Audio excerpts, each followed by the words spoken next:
Hello and welcome to today's AI Academy. If you are interested in additional resources around these topics, please do visit the AI and intelligence community and be on the lookout for additional AI academies in the future. My name is Gerard Dwan, and I'll be walking through getting started with external content for AI search. I have extensive experience in search as a whole for over a decade, and I will be walking through specifically how to just get up and started with working with external content for AI search in the ServiceNow platform. Before I get started, there may be some questions that result in looking at some features that are a little bit more forward-looking. So I do want to put our safe harbor notice out there in the event that that occurs. From a high level, our goals today are to have an overview of the external content as a topic, go through an exercise for a few minutes, and provide the opportunity for some question and answer. The reality is that AI search, the reason why we've started focusing on it is because the expectations for the workers, right, employees within organizations have changed pretty drastically.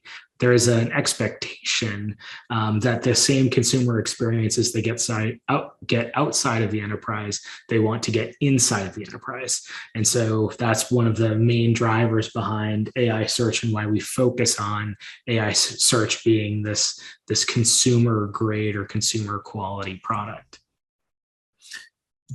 Customers that have used AI search so far have experienced better relevancy, especially when it comes to the legacy system, but in general, we've seen this as well. An average click position, basically how far down the list somebody needs to click to get on the answer that they're looking for, is better than 2, which means people typically find what they're looking for within the first couple of results of the search result set. So that's great. We're also seeing that the click-through rate is about 70%. So when people land on the page, they're finding what they're looking for. And on top of that, what we didn't realize when we started this journey was we're also seeing that in cooperation with other platform capabilities, there's also an additional benefit. So as an example here, NLU intents for VA can go down drastically if you back it with AI search. So all good things that are coming together as part of the AI search in the platform. And with that being said, I'm just going to touch on our key pillars for AI search. Basically, when we look at AI search and all the capabilities and features that we're wrapping in as part of the AI search capability, we want to, as we go through this, make it natural, smart, and easy. Right? So just a quick high level on AI search before we get started. For specifically the external content topics for today, I want to talk about external content very briefly. I'd like to talk about when we look at external content, what our overall design capabilities are. And then once we go through those two things, I would like to talk about the different ways that you can incorporate external content today. So let's get to it. Just a couple of quick definitions here. External content, what we are trying to do is index, right, information that's outside of your ServiceNow platform. And that could be, the information that lives within documents that are stored somewhere else, as well as the metadata that's associated with it, right? So for a Word document on a SharePoint site, it was updated at a specific time, right? So we want to make sure that that information is available as well as the content that's in that document. On top of that, AI search will display the external content in line with the other information that you have as part of your ServiceNow platform. So users don't need to perform anything special to get at the external content, and they are basically using it in an organic way. They don't need to know that it's coming from an external source. That is, of course, until they click on something, right? the indexing process doesn't just take information from a third-party source and bring all the information in wholesale. We'll take the information that you're asking us to and index it, and then provide a reference to that source, right? So as soon as you click on, I'll use the SharePoint example again. As soon as you click on one of your SharePoint results, you'll get brought to where that document exists within SharePoint. So that's a very quick overview of external content. From an architectural perspective, what we're really talking about is without external content, left to right, right? On the left-hand side, we have our not ServiceNow data, the things that live in tables within the Now platform. We're going to go ahead and index that information and make it available in the experiences on the right-hand side. I will caveat that global search and workspace search are both in early access right now, but if that's something that you're interested in, you can also use it there. And then on top of all of this, that Now search index is also where we do all of our analytics offline as part of the overall processing. Now, when we bring external content into this, we want to make sure that the external content gets the same benefits that the ServiceNow data does. So that's why that external content is placed right there. We're going to index that information and make it available to these sources. What does that look like?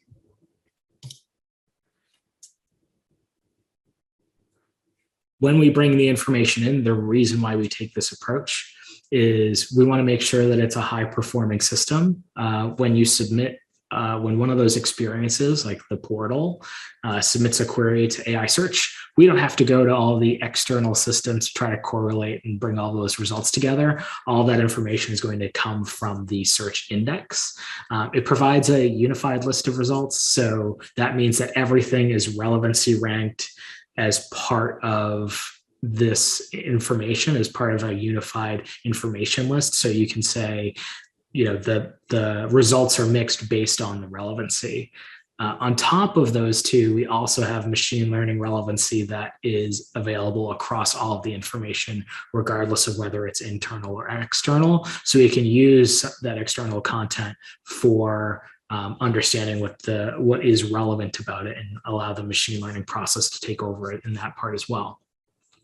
On top of these things, we also, because we're treating it as pretty much the same as everything else that we have in our system, we can do all of the same configuration from an AI search perspective on that content as well.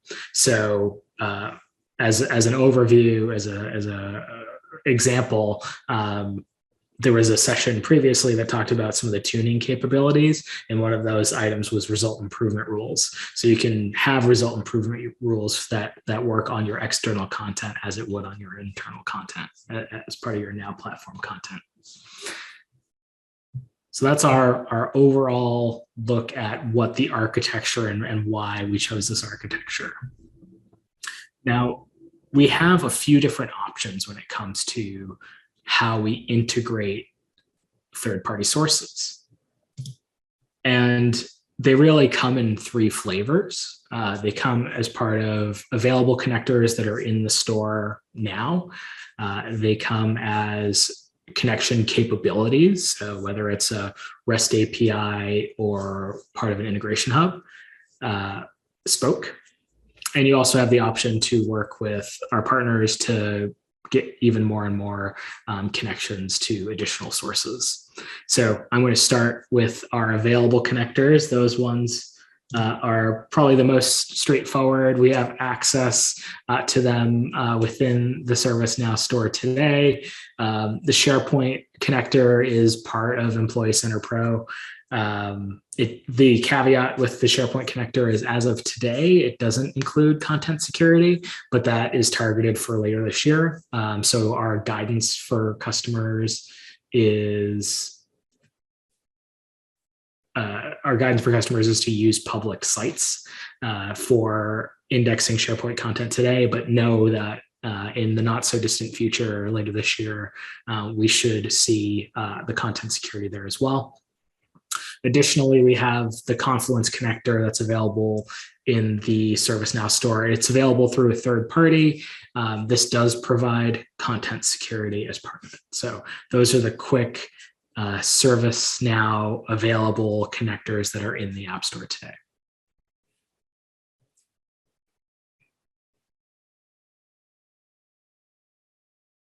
Now, whether there is whether it is the available connectors, either of the available connectors, or you do it yourself, the connection mechanisms are actually the same.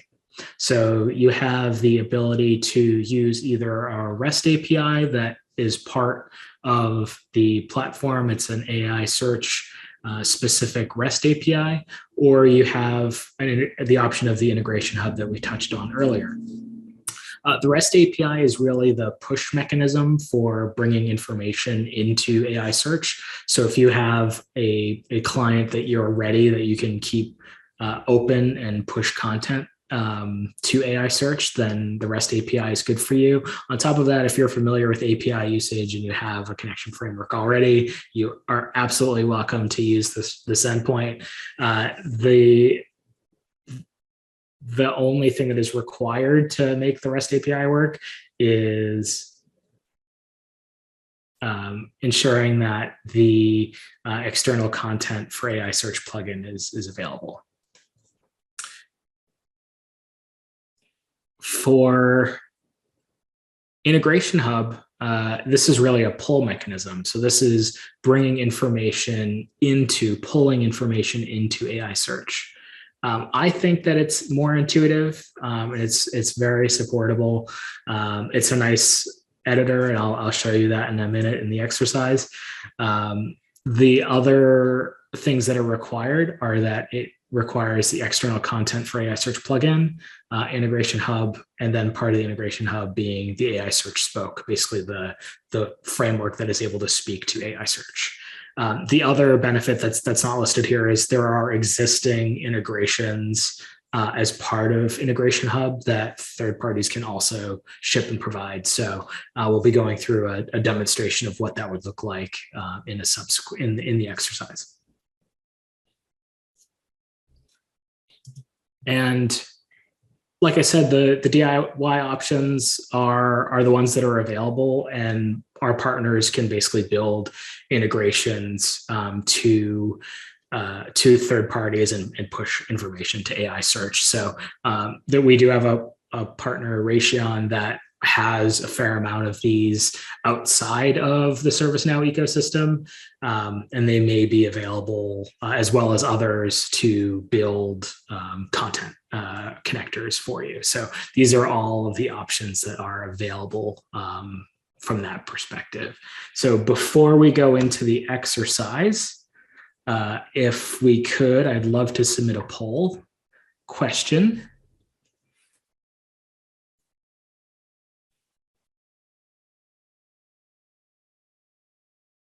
And let's see. There we go.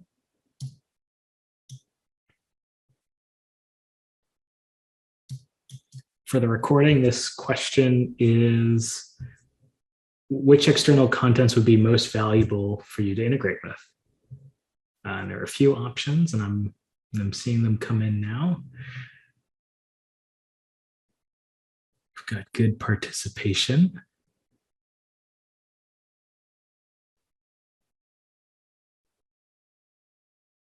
Gerard, while we taking the poll, I think we have a question. So I think earlier you mentioned something around NLU intents. So can you please clarify what you mean by NLU intent being reduced? Sure. We had a few customers that were working on a virtual agent and providing the best experience possible for their customers and for their end users. And what they were doing was really focusing on writing or creating an intent that would help and assist with categories of questions or basically knowledge base articles, right? They were focused on working on a path from a specific question to a knowledge base article or category of knowledge base articles. So what we're able to do from an AI search perspective is use the mechanisms like, if you're familiar with them, Genius results, as well as an organic search that really short circuits some of those intents that need to be written. So it's a matter of reducing that effort, especially for a first pass, but ongoing. We've found that a lot of customers don't need to focus on creating all of these intents and mapping them to specific articles or pieces of knowledge. They can simply rely on AI search to provide the answer or a close enough answer for most questions. It's a good question. Great. Yeah, Gerard, the benefit of AI search, enabling it in virtual agent, I think there is a recorded session on the VA Academy where we cover that. It does help a lot reduce the amount of topics that you need to have to be able to go live and still have meaningful content in your virtual agent. That's a great question. So I'll stop the poll. Gerard, I think you can see the results. We have a clear winner here. Yeah, it looks like folks are seeing that there would be the most value perhaps in SharePoint. I'm also, I see websites here, so I think that'd be a good follow on, because as you saw from our session, there isn't a clear cookie cutter web approach. So I think that's really good information. So thank you for that. Thank you. Since we already touched on SharePoint, we have a question. Do you need to be an admin for SharePoint to integrate to AI search, or reader credentials are enough? That's a good question. So this is a tricky one. If you are a SharePoint expert, then you likely know part of this answer already, but you do need elevated permissions. You need read-write permissions to index from SharePoint. And that's because the way that my understanding, and I'm no expert on pure SharePoint integrations, but from our perspective, the way to get deltas required read-write access. So there would be, our SharePoint connector basically supports that bulk load or indexing in addition to the incrementals. And so in order to get incremental reads, there is a need to have read-write permissions. So awesome. It is elevated. It's an admin level role. Yeah. Great. So because I got the same question multiple times, yes, the session is recorded and will be uploaded to our community. Gerard, you can move to your exercise right now. Thanks. Great. And I should have used that time to make sure I was still logged in. So give me just a moment. We've got multi-factor and everything involved here. So great questions so far. Really appreciate the participation. What I'd like to do as part of this exercise is twofold. And I'll have a talk track here while I pull everything up again. What I'd like to do is twofold. First, I want to show, regardless of the mechanism that you use to integrate, whether it's the REST API or it's the integration hub, we are going to be creating an external schema, and I'll talk through that in a moment. And then we'll look at the REST API endpoint briefly, just to get a feel for it. And I'd also like to demonstrate briefly again what that integration hub interface looks like.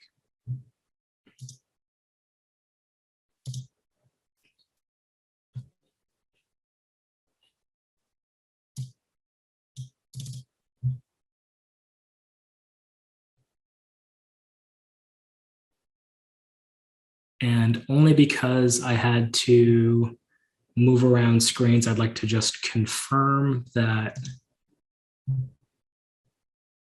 we can see this endpoint.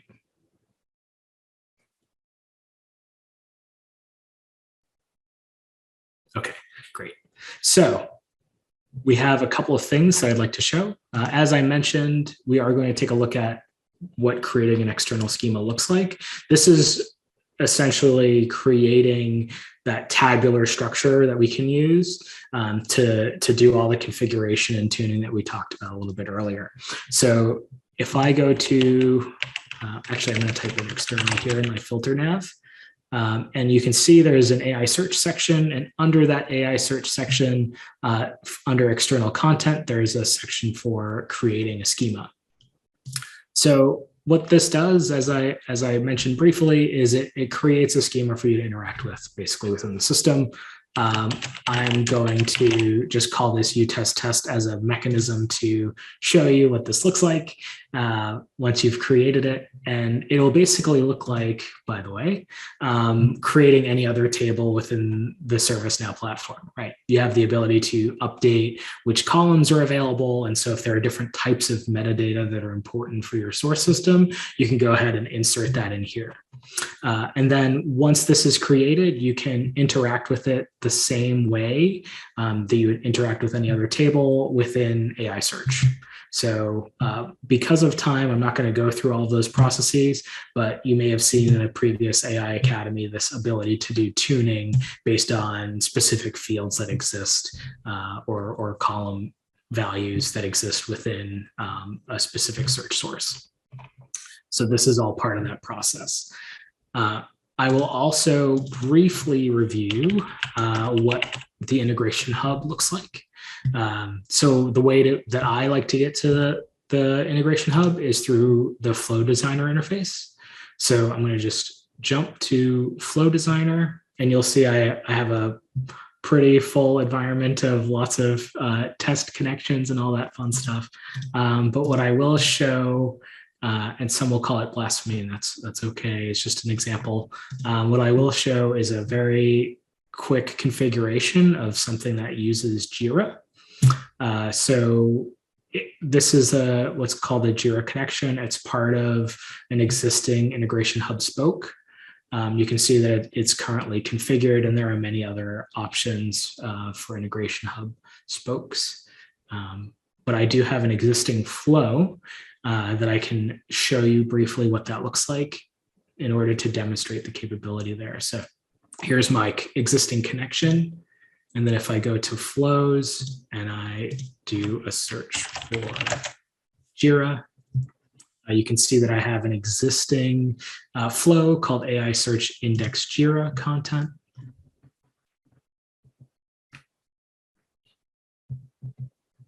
And within this, we have a series of steps or actions that are communicating with AI search and the source system, and then ultimately sending information to the AI search index for processing.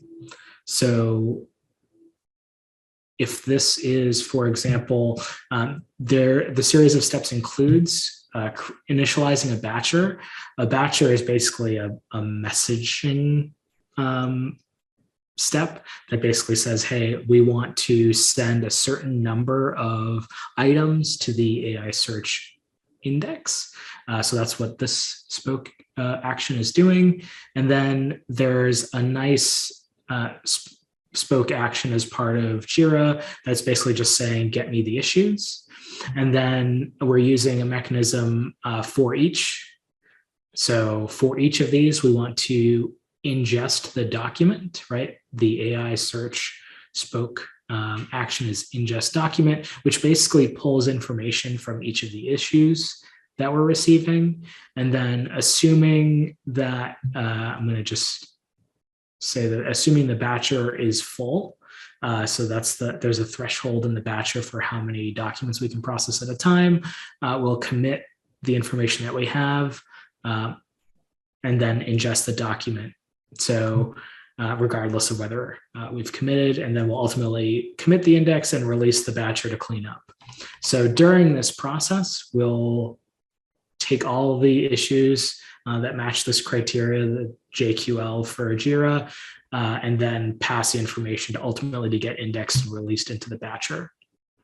If we did everything right, what we'll see as part of our experience on the portal is a mixed list of information that is available to the end user. So what that would look like is if I do a search, but my Jira account is just sample information. So it is just information about llamas. We're big on llamas at ServiceNow. So this is basically my list of llamas here as part of that Jira source. So you can see that these have come through successfully, but otherwise I would get a typical search result as part of searching here. So this is a quick end-to-end on configuring an external content source and then ultimately seeing results as part of that process. So with that in mind, I'm going to see what kind of questions we have.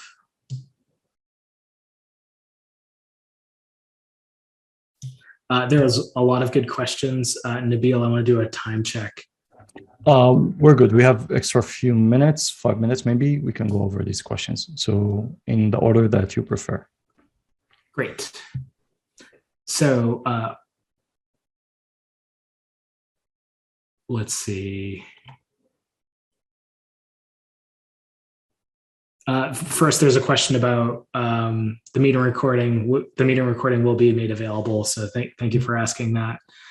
Is AI search limited to ESC portal or all custom or existing custom portals? So the AI search is available for portals based on Service Portal. We do have a couple of customers that have highly customized their Service Portal or ESC, and it does work fairly well, but it needs to be based on that Service Portal technology or framework. We do have a verbal question. I don't know if we have time for that. Other than, sorry. No, go ahead. We still have. Other than facets, how can we highlight the content source being external? Great question. There's a couple of quick things. I'm actually going to just.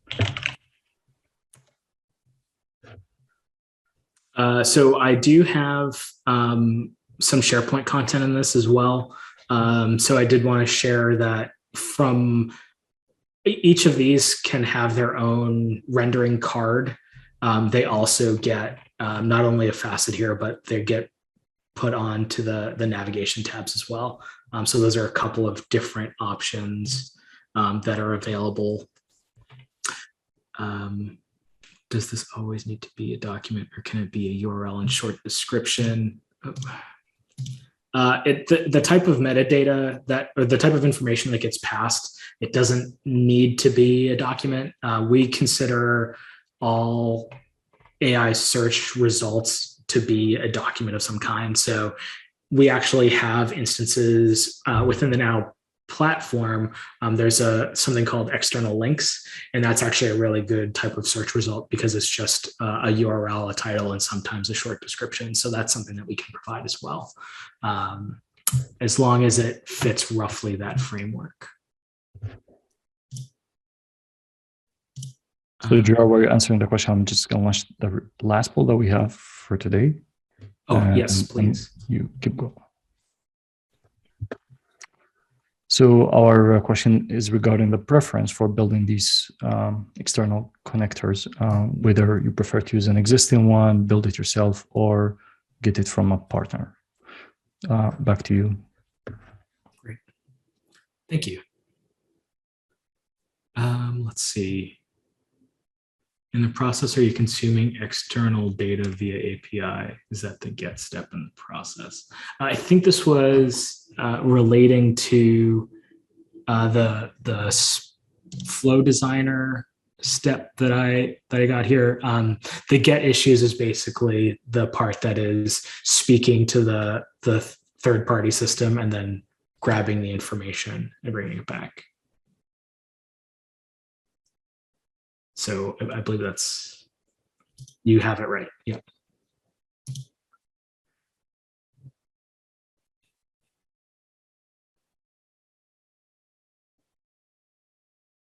There is a question that's out. Okay, can you please show for a custom connection like a feed from any learning portal? I'm not certain on that one. That's something that I'd have to follow up. I'm not